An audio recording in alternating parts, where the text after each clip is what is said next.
Page 23, Chapter 1, Introduction to ID, Guardianship, and Alternatives. People with intellectual and developmental disabilities. People with ID, have been the target of stigma, segregation, and low expectations throughout history. The group of people with disabilities addressed in this report are people with intellectual and/or developmental disabilities, ID. According to the American Association on Intellectual and Developmental Disabilities, intellectual disability is a disability characterized by significant limitations in both intellectual functionings and in adaptive behavior, which covers many everyday social and practical skills and originates before the age of 18. Prior to 2010 and the passage of federal legislation known as Rosa's Law, intellectual disability was generally referred to as mental retardation, which advocates with disabilities now consider a pejorative. While an intellectual disability is usually considered to be developmental disability, the term developmental disabilities refers to a broader group of lifelong disabilities that can be intellectual, physical, or both. Federal law defines developmental disabilities as a severe chronic disability of an individual that lowercase Roman numeral 1 is attributed to a mental or physical impairment or combination of mental and physical impairments. Roman numeral 2, lowercase, is manifested before the individual attains age 22. Lowercase Roman numeral 3 is likely to continue indefinitely. Lowercase Roman numeral 4 results in substantial functioning limitations in 3 or more of the following areas of major life activity. Roman numeral 1, capital, self-care. Roman numeral 2, capital, receptive and expressive language. Roman numeral 3, capital, learning. Roman numeral 4, capital, mobility. Roman numeral 5, capital, self-direction. Roman numeral 6, capital, capacity for independent living. Roman numeral 7, economic self-sufficiency. And Roman numeral 5, lowercase, reflects the individual's need for a combination and sequence of special, interdisciplinary, or generic services, individualized supports, or other forms of assistance that are of lifelong or extended duration and are individually planned and coordinated, depending on their functional impact. Examples of developmental disabilities under this federal definition may include intellectual disability, autism, cerebral palsy, Down syndrome, Fragile X syndrome, fetal alcohol syndrome, spina bifida, and brain injuries occurring before the age of 22, among other disabilities. People with ID have been the target of stigma, segregation, and low expectations throughout history. It was a widely held belief that people with ID were unable to benefit from typical life experiences or contribute to society in any meaningful way. It also was believed that people with ID needed high levels of supervision and protection throughout their lifetime. Page 24. These beliefs led to people being denied opportunities for education, confined to institutions, and being placed under guardianship primarily based on the presence of an ID-related diagnosis.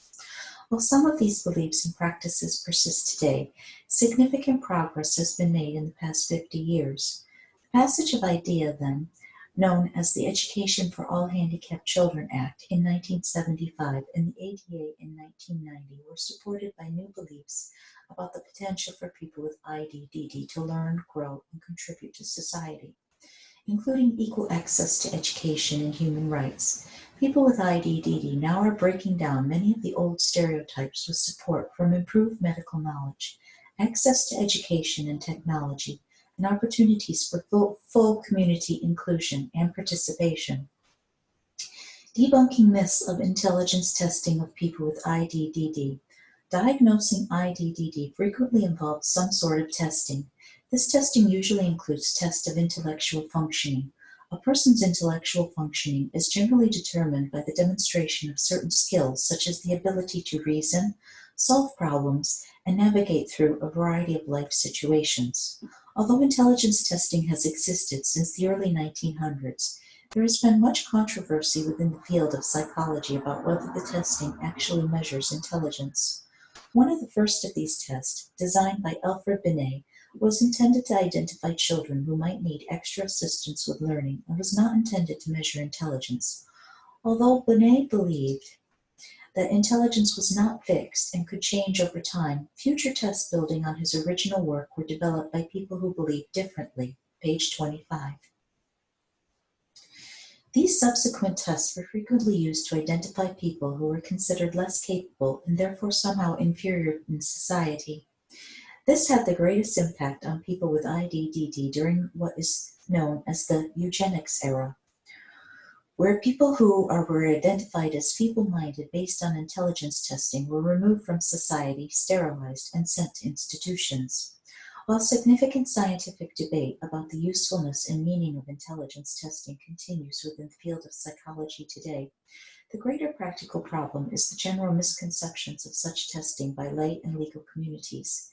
The intelligence quotient, or IQ score, that is produced by various tests is often misconstrued to be a measure of how well a person's brain works, as well as their potential for learning in the future.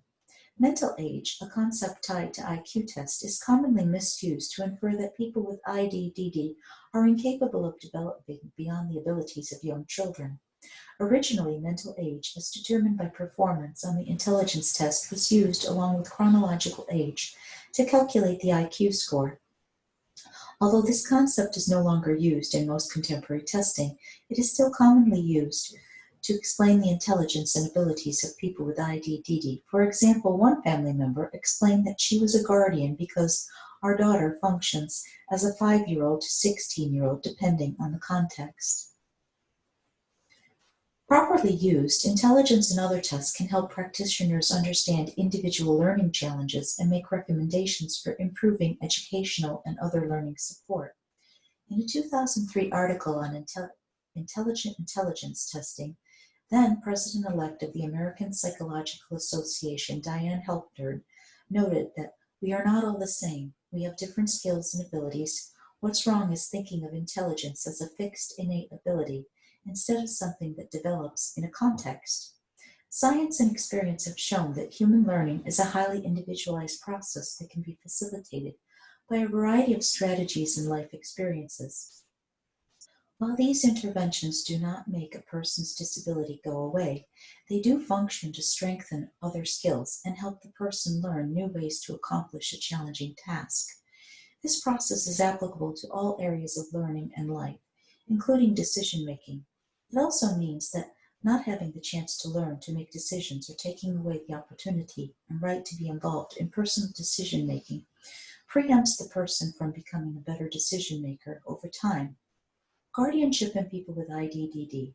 Guardianship is a state legal process where a court removes some or many of the legal and decision-making rights from an individual and transfers all or some of them to another person, called a guardian or conservator.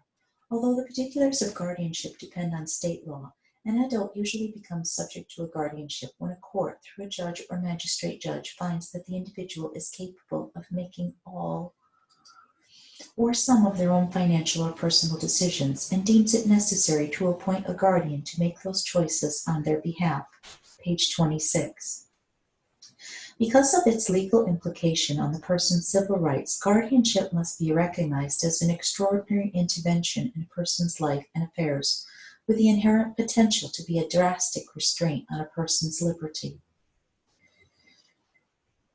The guardianship process usually starts with someone, such as a family member, a governmental agency, or a service provider, filing a petition in the court with jurisdiction.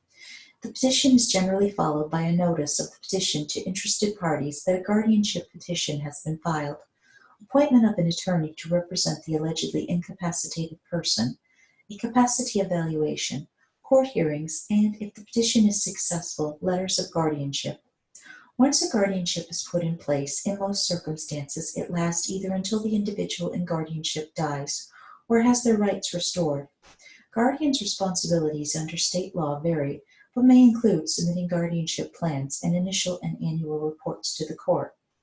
The 2018 NCD report reviews this general process and fundamentals of guardianship in more detail including what rights are at risk in guardianship, how courts determine incapacity, and what the scope of the guardian's authority may be. Guardianships are typically separated into two categories: guardianships of the person and guardianships of the property, also sometimes referred to as conservatorship. When the guardian controls decisions regarding both person and property, the guardianship is called plenary or full. Some rights may be removed without being transferred to the guardian, such as the right to marry, vote, drive, or seek or retain employment. Other rights may be removed and transferred to the guardian to exercise on behalf of the person, such as the right to contract, sue, and defend lawsuits, apply for governmental benefits, manage money or property, decide where to live, consent to medical treatment, and decide with whom to associate or be friends. In many states, there are also some rights that a guardian can exercise on behalf of the person, but only after the court has issued a specific order allowing that action, such as committing the person to a facility or institution, consenting to biomedical or behavioral experiments, filing for divorce, consenting to termination of parental rights, and consenting to sterilization or abortion. In short, there are a very wide range of actions that a guardian may be authorized to take on behalf of and instead of the person. This is why guardianship has been described as a kind of civil death for people subject to it, in that they are no longer permitted to participate in society without mediation through the actions of another, if at all. Given the nature of our nation's existing legal system, there may well be times when guardianship is justified and necessary, although some disability rights advocates strongly disagree. Regardless, because of its legal implication on the person's civil rights, guardianship must be recognized as an extraordinary intervention in a person's life and affairs, with the inherent potential to be a drastic restraint on a person's liberty, and as such, an option of last resort. As emphasized in the 2018 NCD report, although guardianship is created by state law, it raises fundamental questions concerning federal civil rights and constitutional due process worthy of examination and intervention at the national level. Page 27. Rather than being treated as the extraordinary proceedings that they are, guardianships are often treated as a routine part of permanency planning for persons with intellectual disabilities.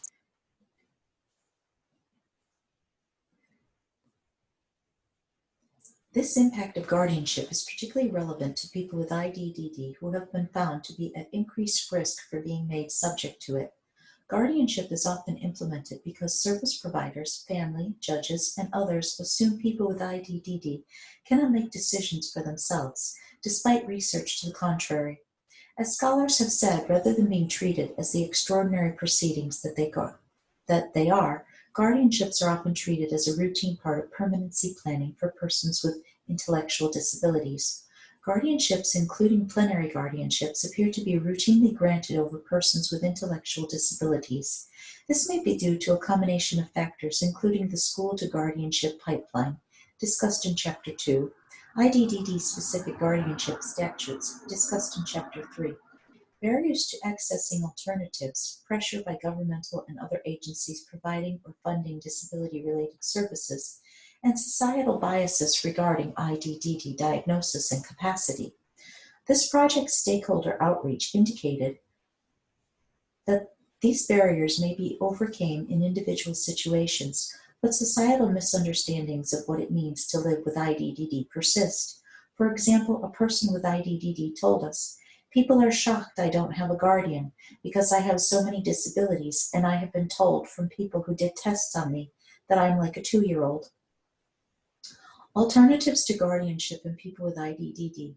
As the American Association on Intellectual and Developmental Disabilities and the ARC of the United States have jointly concluded less restrictive means of decision-making supports, e.g. healthcare proxies, advanced directives, supported decision-making, powers of attorney, notarized statements, representation agreements, etc., should be tried and found to be ineffective in ensuring the individual's decision-making capacity before using of guardianship as an option is considered.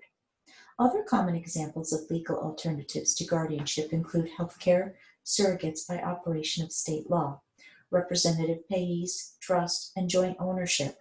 If alternatives to guardianship are thought of broadly, i.e., as services or supports that allow a person's needs to be met without a court-appointed guardian, many other options may be included within the continuum of decision-making support.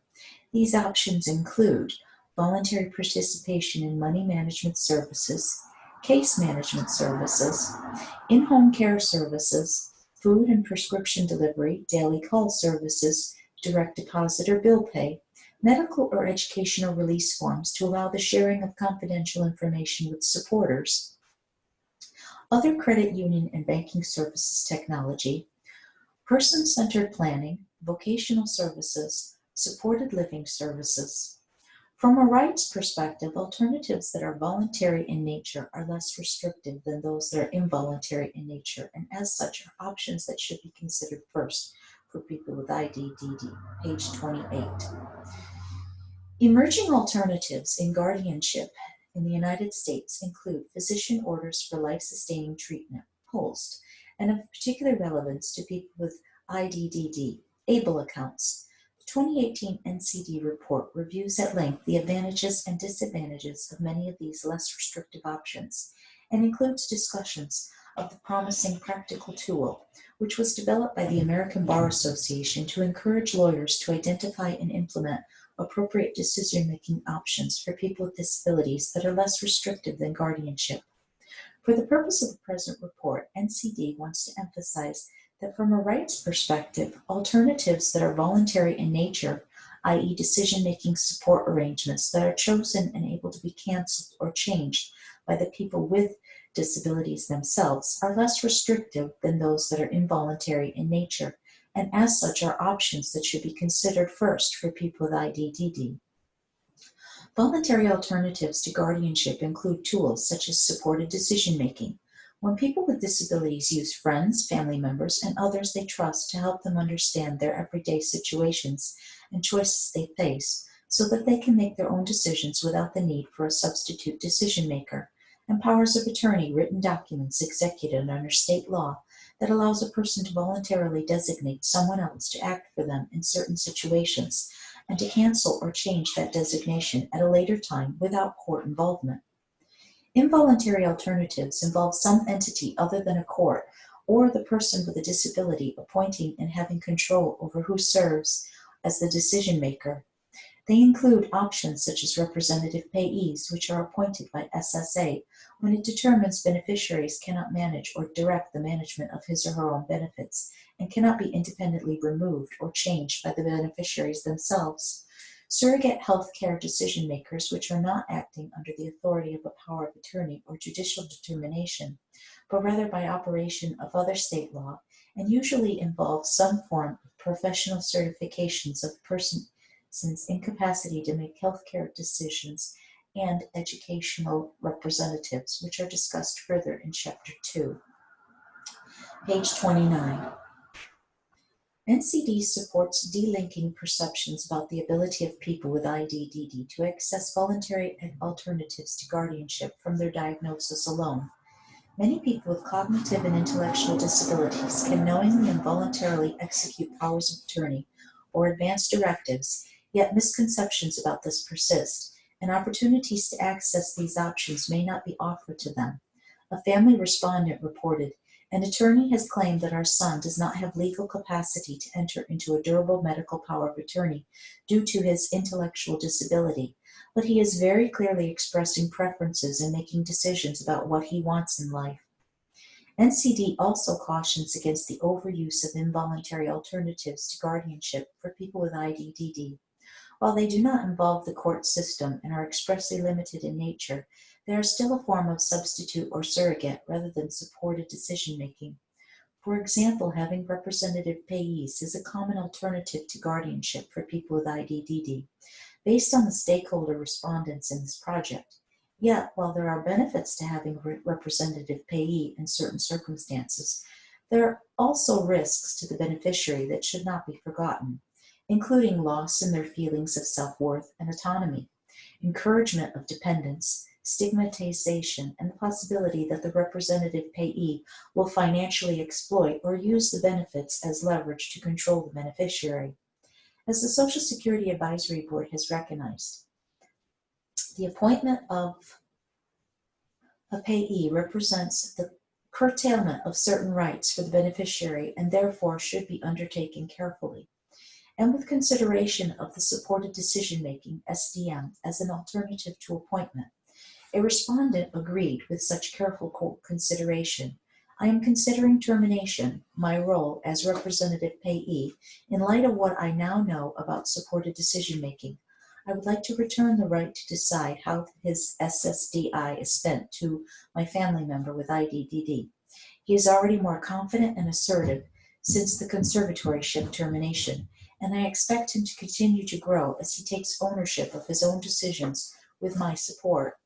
Possible ways states can address concerns about other involuntary alternatives to guardianship, such as surrogate healthcare decision makers and educational representatives, are discussed in Chapter 5. Finally, NCD sees SDM as an ever more promising and recognized option for people with IDDD, based on information from the National Resource Center for Supported Decision Makers website. As of June 2018,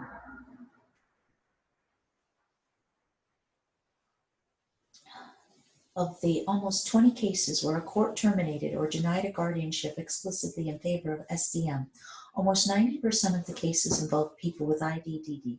The first reported court decision terminating a guardianship specifically in favor of SDM occurred in 2012 in the state of New York and was followed by other cases in New York 2015, 2016, 2017, Virginia 2013, Massachusetts 2015, the District of Columbia 2016, Florida 2016, Vermont 2017, Kentucky 2017, Nevada 2017, Maine 2018, and Indiana 2018. Two of the people with IDDD involved in such cases, namely Jenny Hatch of Virginia and Ryan King of the District of Columbia, were highlighted in the 2018 NCD report as representative of the third wave of guardianship reform. Page 30. Additionally, the first formal SDM pilot program in the United States involved people with IDDD and was held in Massachusetts, 2014 to 2016. Since then, it has been joined by IDDD-specific pilots in states such as New York, 2016 to 2021, Maine, 2016 to 2017, and Georgia, 2018, and ongoing, among others. Supported decision-making also is beginning to receive public attention for people with IDDD in the healthcare realm. For example, in a film called Supported Decision-Making, Gabby's Story, a young woman with spina bifida describes her experience working with a health advocate through the ARC San Francisco. The film uses Gabby's story to illustrate the benefits of SDM, both as a decision-making approach and as a way of maintaining personal autonomy in managing one's own medical care. Lacking a robust natural support system can be a barrier to some people's ability to use SDM. Gabby's story highlights the role organizations and community supports can play in advancing the decision-making rights of people with IDDD. Under its Healthcare Management Services program, which began in 2003, health advocates at the San Francisco ARC are available to assist people with IDDD by attending medical appointments with them, helping them understand medical decisions and acting as a facilitator between the supporter person and medical providers, all at no change to the people with IDDD. According to Jennifer Dresden, the director for the Center for Health and Wellness, the program empowers people with IDDD to have control over their healthcare decisions and helps medical providers better understand and serve their patients. The National Disability Rights Network is also exploring the use of supported decision-making in the healthcare context, with support from a grant by the WITH with Foundation.